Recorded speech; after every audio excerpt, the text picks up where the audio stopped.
Assalamualaikum warahmatullahi wabarakatuh. Anak-anak, hari ini kita akan belajar tentang letak geologis Indonesia, yaitu letak suatu daerah berdasarkan struktur batuan di permukaan bumi.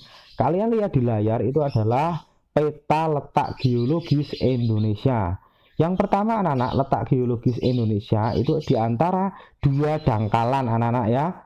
Dangkalan adalah bekas dari daratan yang sebagian wilayahnya itu tertutup oleh air. Yang pertama itu dangkalan Sunda anak-anak ya. Dangkalan Sunda itu letaknya di sini yang warna abu-abu ini ya. Dangkalan Sunda ini ya. Wilayahnya meliputi Kalimantan, Pulau Jawa, Pulau Sumatera dan Asia. Jadi Pulau Kalimantan, Pulau Sumatera dan Asia itu dulu merupakan bagian daratan, satu daratan. Tetapi kemudian ketika es mencair, daerah yang lebih rendah itu tergenang oleh air, maka terciptalah laut, selat dan sebagainya. Kemudian yang kedua anak-anak yaitu dangkalan Sahul, yang letaknya di bagian pojok sini ya, dangkalan Sahul. Dangkalan Sahul itu adalah dangkalan yang meliputi wilayah Papua dan juga benua Australia anak-anak ya, dulu merupakan satu daratan. Karena es mencair, wilayah yang lebih rendah akan tertutup oleh air dan terbentuklah laut ataupun selat. Kemudian letak geologis yang kedua yaitu anak-anak, Indonesia itu terletak di antara dua jalur pegunungan anak-anak ya. Dua jalur pegunungan, yang pertama jalur pegunungan Sirkumpasifik. Jalur pegunungan Sirkumpasifik yaitu berupa deretan pegunungan-pegunungan yang saling berjajar anak-anak ya, saling sambung menyambung.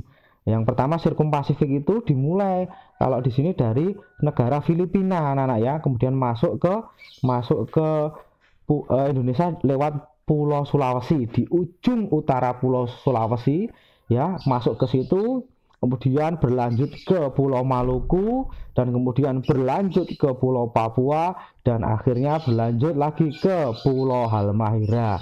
Itu adalah rangkaian pegunungan Sirkumpasifik. Kemudian yang kedua, rangkaian pegunungan Sirkummediterania, yang dimulai kalau di peta ini dimulai ya dari Semenanjung Malaya ya, kemudian masuk ke Sumatera ya, masuk ke Sumatera melewati ujung barat Pulau Sumatera berjejer-jejer, kemudian masuk ke Selat Sunda, kemudian berlanjut lagi ke Jawa Barat, kemudian ke Jawa Tengah, ke Jawa Timur, masuk ke Pulau Bali, Nusa Tenggara Barat, Nusa Tenggara Timur. Ini adalah rangkaian Sirkummediterania. Apa dampaknya anak-anak? Dampaknya daerah-daerah yang dilewati jalur pegunungan tersebut akan memunculkan rangkaian pegunungan berapi yang aktif. Sampai sekarang kita masih melihat ya rangkaian pegunungannya berjejer-jejer. Dampaknya tentu bisa positif bisa negatif. Misalkan bisa memberikan, kalau ketika gunung berapi meletus itu bisa memberikan kesuburan bagi tanah, kemudian untuk diambil pasirnya untuk bahan tambang. Tetapi dampak negatifnya juga ada bagi kita anak-anak. Apa? Daerah Indonesia menjadi rawan gempa anak-anak ya.